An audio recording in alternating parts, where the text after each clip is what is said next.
Thanks for joining us for another inspiring message from Elevate Church in Perth, Australia. For more information about Elevate Church or to contact us, head to our website elevatechurch.me and take us wherever you go by downloading our Elevate Church AU app, available wherever you download your apps. Good morning. Great to see you all. A lot of energy here this morning, which is fantastic. And I encourage our team members regularly. God is an atmosphere junkie, and he moves at his best in an atmosphere of faith. And we can actually bring something when we join together as a church, bring expectation, bring faith. Expect God not just to be here because he promises he will, but expect him to speak to you. Expect him to do something in you and through you this morning. Special welcome and a shout out to our podcast listeners, wherever you are around the world also. And it was great. Last month, October, we saw a pretty substantial bump in the number of podcast listeners around the world. So welcome to those new listeners. If you've liked it and you know people that could benefit, you can go into your little app and share and rate us too. And when you rate us, be nice. And I promised last week we'd give you a little sneak peek into which countries are dominating the dojo. Australia, or as we like to call ourselves, Australia, number one, which kind of makes sense. We're here. But number two is our good old friends from the US of A. So shout out to our North American, USA in particular, not to be confused with Canada listeners. Great to have you here as well. Look, in a room with this many people and podcast listeners around the world, I don't obviously know all of your stories, and I don't know everything about you, but let me tell you this. There's one thing I do know about you, and that is that all of you, me included, have made mistakes. Some of you spent money that you wish you'd never spent. Some of you got into relationships that you wish you had never gotten into. Some of you took job offers that you wish that you'd never taken. And the list goes on. Mistakes are inevitable. They're universal. And we look at them through our rearview mirror and think, what was I thinking? And the thing with mistakes is after we've made them, one of the lessons we can learn or think that we learn is just this idea that we didn't go into that situation trying to make a mistake. The couple that are signing their divorce papers didn't previously stand at the altar hoping that this marriage would fail. The person signing the employment contract didn't go into that new job opportunity hoping that one day that would end badly. The person that started experimenting with recreational drugs and now finds himself in addiction didn't start with the goal of becoming an addict. But here's the problem. Most of us don't plan to make mistakes, but the mistake that we make is too often we don't plan not to make mistakes. So here's a question. What if there was a way to better foolproof your life? What if there was a way that into the future you and I could make less mistakes and or make less catastrophic mistakes? Or here's another lifeline. What if you have made some terrible mistakes and right now you're actually still experiencing the negative repercussions of those mistakes? What if there was a way that God could turn your setback into a comeback? And that's what we're looking at for these 4 weeks around this series, from a letter of a guy named James. He was the younger half-brother of Jesus. Kind of makes sense when you read the whole story. But let's jump in right now to actually something James wrote very early on to Jewish Christians around the known world at the time. So if you've got our app, you can tap the Bible tile. It's going to drop you in. It's going to drop you into verse 1, so you'll have to use your fat fingers to scroll. Not all of you have fat fingers, I'm sure. You know who I'm talking about. Scroll down to verse 13. And this is actually like the next slice from what we taught last week. Last week, we talked about tests and challenges. And this is, James goes on, shifts gears, and starts talking about this juicy morsel. And he says to the church then, and he would say these words written to us today. And remember, when you're being tempted, don't say, God's tempting me. God's never tempted to do wrong, and he never tempts anyone else. Temptation, rather, comes from our own desires, which entice us and drag us away. So just prior to this, and what we covered last week, James talked about tests and challenges. And he made this absurd claim that we should look at tests and challenges as a sheer gift. And I said last week, and I had someone ping me this week saying, man, I'm going through a test right now, and I wish I could give that gift back. I'm like, yeah, I get it. Because when you're in the test, you don't always feel like this is a gift. But James said a lot about tests, and he says a lot about temptations. The first thing he said in both of them is it's not an if, but a when. Not if you get tested, but when, and not if you get tempted, but when. When you are being tempted, because we will all face temptations. He also points to the idea that both tests and temptations will lead us somewhere. The difference being that tests, and one of the reasons they're a sheer gift, is they'll lead us towards development if we stay in them and allow God to do what he does. The slow cooker, always better than the microwave. Versus temptation, they'll lead us somewhere too, but not to development, rather to destruction. And so he puts this idea out, big idea that I use these words from James' playbook of how we should deal with tests versus how we should deal with temptations. Stand strong in the test and run away from temptation. And I said it last week, people mess things up when they get this the wrong way around. When we run from the test, we miss the opportunity to mature. And when we stand in the temptation, we get enticed in a way that God never intended. And this was James's words. Remember when you're being tempted, don't say God's tempting me. See, temptation comes from our own desires, which entice us and drag us away. James uses a fishing analogy to explain how this process works.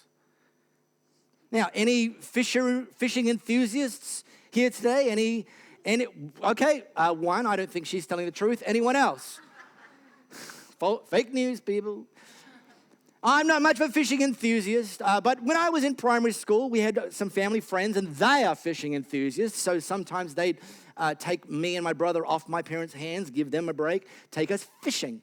Now, back then, and this is like when I was in primary school, around the time that dinosaurs walked the earth, fishing was very simple. You needed some form of a rod, some form of a hook, and some form of bait, and that was it. Kind of like 3 moving parts, very, very, very straightforward. What I've since discovered, I'm not a fishing enthusiast, but occasionally I'll be scrolling past 7Mate channel and I'll discover a fishing show and I'll think to myself, I'm going to watch this. I could probably learn something from this. Well, let me tell you what I've learned. I've learned that fishing is so much more complicated than it was when I used to be a fisher person. They don't use hooks and bait anymore. No. Now, fishing people use lures. These things called lures. And just to prove how crazy fishing people are, I say that with all due respect, they give names to these lures that make no sense. You don't believe me? Let's play a game. This is a game we can all participate, including you listening on the podcast. This is a game that I like to call Fishing Lure or Indie Rock Band. So here's how the game goes, all right? So play along. Now, I don't want you to call your answer out. You've got to answer this in your head, but you've got to be honest. Jesus is watching. All right. I'm going to give you 5 names, and in your head, answer the question, is this the name of a fishing lure or the name of an indie rock band? You all ready to play? All right, hands on buzzers. Okay, don't call it out, just to yourself. All right, number 1, Zara Spook. Fishing lure or indie rock band? And the correct answer is fishing lure. All right, okay, who's 1 for 1? All right, the rest of you can stop playing, you're a bunch of losers. All right, number 2, Modest Mouse. Fishing lure or indie rock band? You ready with your answer? And the correct answer is indie rock band. All right, okay. Anyone 2 for 2? 2 for 2. 2 for 2. Remember, be honest. All right, here we go. Number 3, needlefish. Fishing lure or indie rock band? And the answer is fishing lure. See, I turned that one around. Yeah, Jared's like, ooh, you could be. I'm like, yeah, I could be, but maybe I'm not. Number 4, Kasabian. Fishing lure or indie rock band? The answer is, could be both. Indie rock band. All right, anyone 4 for 4? What? Wow. Okay, Rod Newton. Yeah, no, I never did believe a word Rod said. All right, number 5, Swedish pimple. Fishing lure or indie rock band? And Rod Newton, this could be the knockout round for you. The correct answer is fishing lure. Did anyone go 5 for 5? Luz, you had no idea what you were talking about that whole time. And Mitch, all right. We might find you with a prize later on. Going to Liars Anonymous, 10-week course for free. But, oh, that worked.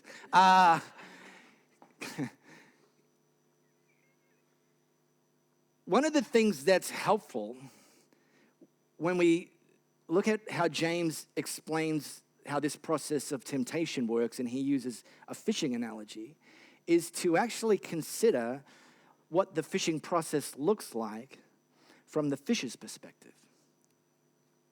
Because here's the thing, in James's analogy, we're the fish. So here's how fishing looks like from a fish's perspective. A fish sees a lure, they're very drawn to it, they move to it, and they take a hold of it. They don't realize there's a hook in it. And they don't realize that the whole process, the lure and the hook, has been thrown in there by somebody standing on the shore or on some sort of vessel with the sole purpose in mind of that fish's destruction. This is how it plays out for us. You and I are being fished for. Behind every temptation is a tempter. An enemy who's casting out lures, and he's trying to entice us and drag us away. Now, here's a fun fact when it comes to fishing. Fisher people have an expression called match the hatch.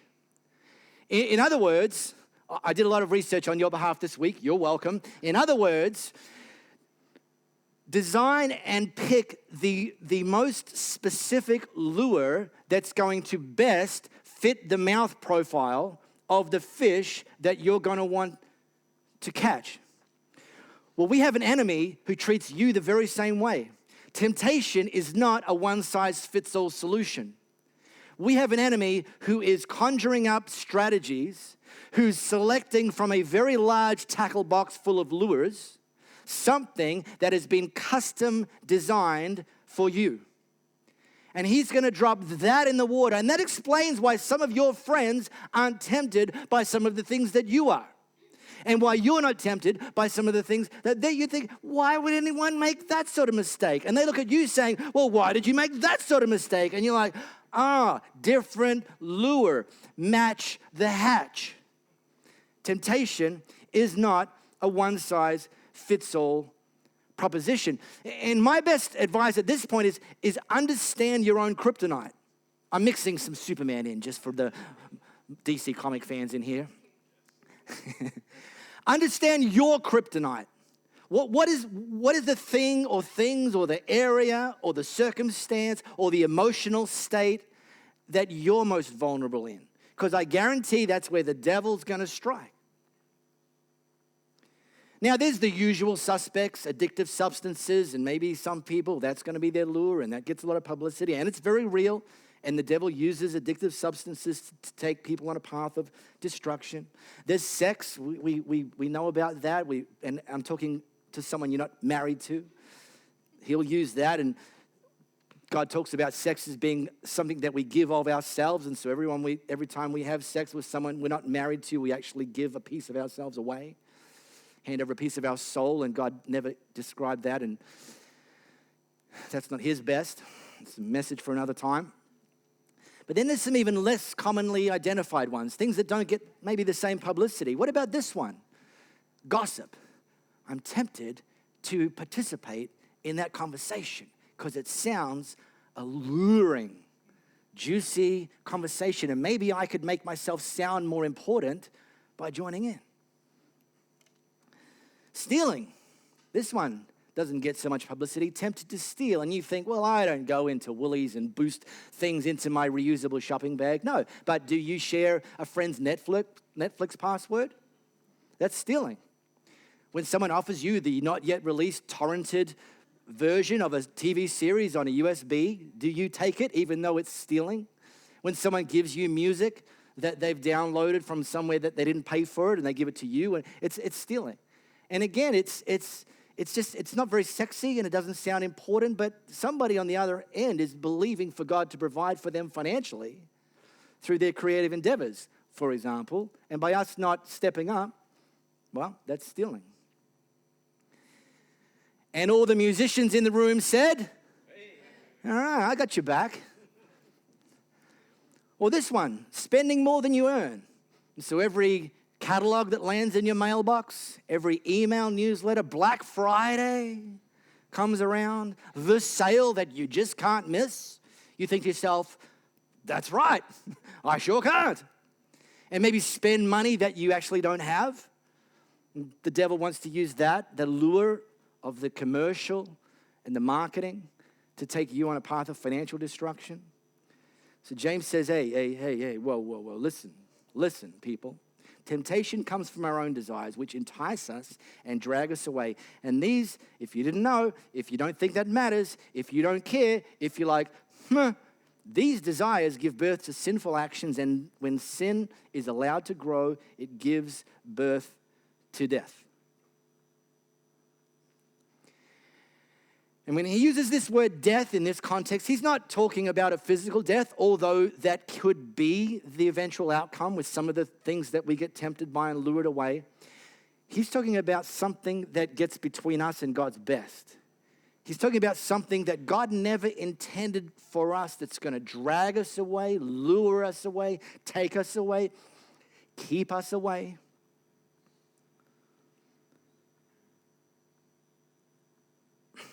Now, if and when you've taken the bait, when, because we all have, when we've taken the bait, we are what fishermen call on the hook. And we are en route to destruction. And if you are in that position right now, if there's an area in your life where you are realizing, actually, this is the point where people run to God and ask him for a way out. And James addresses that. In fact, let me scroll back up to verse 5, and he gives us something that's super encouraging. If you've taken the bait, super encouraging. If you've got some of this destruction that's come as a result of you taking the bait, this is super encouraging. He says to us, friends, if you need wisdom, ask our generous God, and he will give it to you. Throw that one up. If you need wisdom, ask our generous God, and he will get. This should be good news here right away, because I've been a professional Christian for 25 years. I've had people say to me, God never answers my prayers. And I say the exact same thing to them. God always answers our prayers. It's just that his answer isn't always yes. He always answers. Sometimes it's yes. That's the ones we like. Sometimes it's no. And we think, well, that means he didn't answer it. Yeah, he did. He said no. And then sometimes he says, not yet. That's still an answer. It might not be the one we went fishing for, but it's still an answer. God always answers our prayers. But here's the thing. With this, the promise of wisdom, it's already a yes. This comes pre-yes. When you and I need wisdom, he said, all you've got to do is ask for it, and God will give it to you. So if you're on the hook, if you've taken the bait, if you're living in an aspect of your life where that you're on a pathway to destruction, that you've been lured and you're being taken away, scream out for wisdom, and God promises he will give it to you. But here's the thing. There's a pro move. There's a pro move upstream. The pro move upstream is the person that asks God for wisdom long before they even go near the lure. The wisdom to say, something shiny up ahead. Should I swim towards it or should I swim away from it? And God says there's wisdom available to you to let you know what you should do in that situation. So it's a good habit to get into before you take the bait. So I want to just land. You owe me 6 minutes from last week. I just want to land this message with a framework for decision-making around this topic of wisdom. Because it's not always as simple as yes or no. Sometimes it's a little nuanced. And sometimes what might be wise for one person to do might be unwise for somebody else to do. 10 years ago, I read a book, which was a game changer. 10 years ago, I read more than a book, but one of the books I read, Dale dug a hole and Mark read a book. Yes. Tell him, Mark, tell him. Sorry, that's a very Australian reference right there. Called The Best Question Ever, written by Andy Stanley. Andy Stanley leads a church in the US called North Point Community Church. He's one of the most influential leaders and communicators, certainly in that part of the world, and he's been a huge influence in my life and leadership. And he wrote this book, The Best Question Ever, and he provides in this book a framework to help us with our decision-making. Now, I'm going to tell you what the framework is, because I memorized it. And I didn't memorize it on Wednesday because I was going to preach about it on Sunday. I memorized it 10 years ago when I read this book. It's one sentence. I memorized it. And there is not a week in my life that goes by where I don't use this framework as captured by this sentence in my life and my decision making. And I'm not pretending I'm perfect, and I'm not pretending I never make any mistakes, and I'm not pretending I never take the bait, but I can tell you that the framework that Andy Stanley puts out there in this book, what he calls the best question ever, which I think it's certainly up there, has helped me, and I can almost money back guarantee it will help you if and when you apply it in your life. So just so you know, if I had my swimming goggles on, I'd put them. That you know that I'm not kidding when I say memorize it. He simply says the best question ever is this: in light of my past experiences, my present circumstances, and my future hopes and dreams, what is the wise thing for me to do? In light of my past experience, my present circumstances, and my future hopes and dreams, what is the wise thing for me to do? When this job opportunity is put in front of me, in light of my past experience, my present circumstances, and my future hopes and dreams, what is the wise thing for me to do? When I've got the opportunity, but I don't know if I should or shouldn't spend money on this thing, in light of my past experience, my present circumstances, and my future hopes and dreams, what is the wise thing for me to do? Oh, she looks cute. He looks cute. I'm single. Should we mingle? In light of my past experience, my present circumstances, and my future hopes and dreams, what is the wise thing for me to do? Past experience. If you have a long-term habit of spending more than you earn, and some of your best friends that you carry around with you are maxed out credit cards, and that's been your past experience, then probably buying that thing is not necessarily the wise thing for you to do. And by the way, that makes it not wise for you. It doesn't mean it's not wise for somebody else, because they may be cashed up. They maybe not have had 5, 10, 15, 20-year pattern of spending more than they earn. They might have savings, disposable income. They might earn more, whatever it is. This is not about what's the wise thing for everyone to do. This makes it bespoke. This is some of the genius of this question. It also means don't look at what someone else is doing and thinking that green lights it. Because what's wise for someone else may not be wise for you. So run you through the filter. Don't be so concerned about running other people through the filter, because you don't know the answer to all these questions for them. But you should know and try to know the answer to all these questions for me. In light of my addictive personality, and I have one, by the way, that's led me to play around with various addictive substances, is having my work meetings in a pub. I mean, giggle, but it's a real question. Is that the wise thing for me to do? Here's the thing, probably not. But again, you might have a colleague that they can have soda water, or they can have one wine and I'm fine. And for them to have a work meeting in a pub, no problem. But for you, may not be the way. So in light of my past experience, what is the wise thing for me to do? Well, what about my present circumstances? If currently you're in debt, I've referenced this one, don't buy that thing that you don't need. Take that money and pay down debt. That's your present circumstances. In light of your present emotions, I meet people and I say to them, right now, honey or Mr. Honey, you should be focusing on growing emotionally, because you right now have come out of a bad season and you're beaten and damaged emotionally, and you need to just take some time, be single, look to Jesus, get around some other healthy people, maybe get into some counseling. Don't start another dating relationship yet. I pray for you if you want to get married one day. God bless you. I'll be ready to do the wedding for you, but not this month.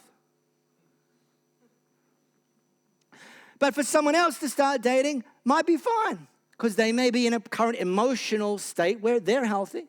So again, this isn't what the wise thing for everyone to do, but what's the wise thing for you to do?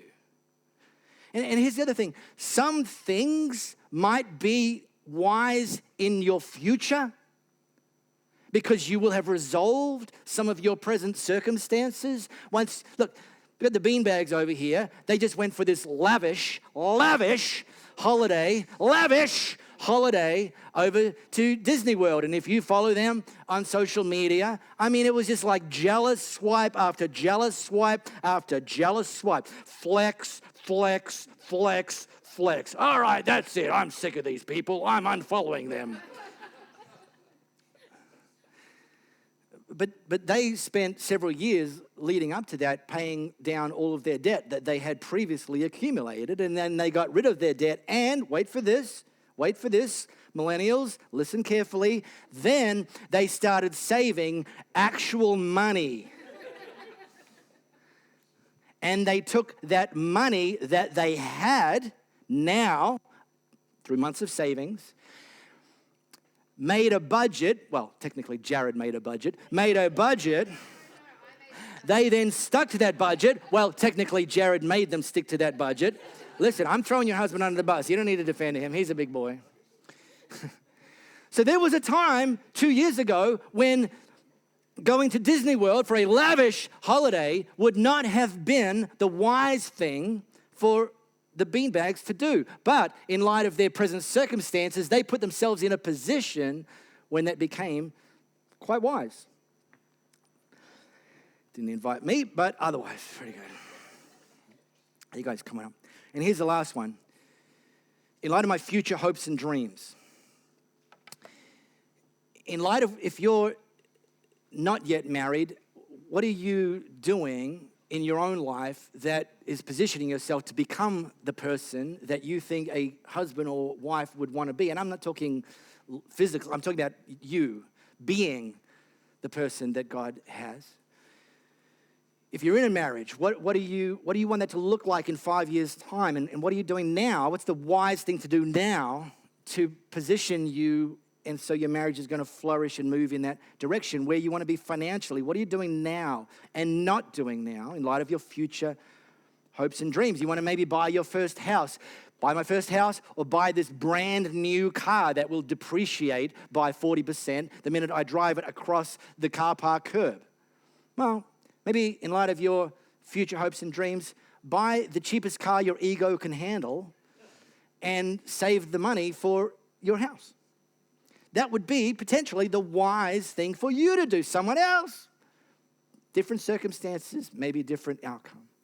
But I'm telling you, this has been a game changer for me. And look, even if you don't read the book, this isn't stealing. I only put a sentence of the book up there, all right? You're emailing me, calling me a hypocrite. Where's the royalty check for Andy Stanley?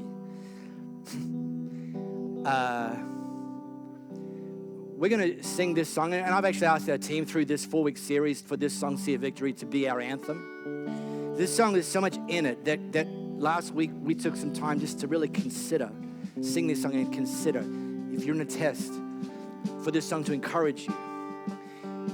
I want us to, in a moment, stand and sing just a part of this song. And it's going to be actually more about if you're on the hook because you didn't do the wise thing and you took the bait, and if you did, we've all done it. God's best for you in the next season of your life is He wants to cut the line. You took the bait, okay, facepalm, but God wants to cut the line. You took the bait, but God wants to cut the line. How do I get off this? You took the bait, but God wants to cut the line. That's what your victory looks like in the next season of your life. Man, I took the bait. What an idiot. Yeah, but God wants to cut the line. And then, as well, for all of us to grow in wisdom, that we could better foolproof our lives by making more wise choices. That's a sign that we're growing. In fact, one of the beautiful things about God's promise for wisdom is not just that He will give it to us, He also promises that it's something we can grow in. It's not static. You don't believe me? Read Luke. Luke chapter 2, verse 52. There you go. You don't even have to Google it. I'll tell you where to find it. Where Luke wrote about Jesus as having grown in wisdom. What? Yeah. How cool is that? Even if he needed to, how much more do we? But it's there. So let's stand and let's just take a short time and sing this song. And like Jared was saying before, make it a declaration. God, I'm going to get off this hook. I want you to cut the line. Or boy, I can see that lure. I know what my kryptonite is. God, help me grow in wisdom. Help me understand the downfall, the destructive consequences of that. And help me recognize them. And help me make wise choices. And have the strength to make those wise choices. And have the strength to avoid the temptation, even though everyone else seems to be taking a hold of it. Whatever it is, for you, what is the wise thing for you to do? It's a privilege to play our part in all that God is doing in and through you. To find out what your next step could be, or to partner with us to reach more and more people by giving financially, head to our website elevatechurch.me and download our Elevate Church AU app, available wherever you download your apps.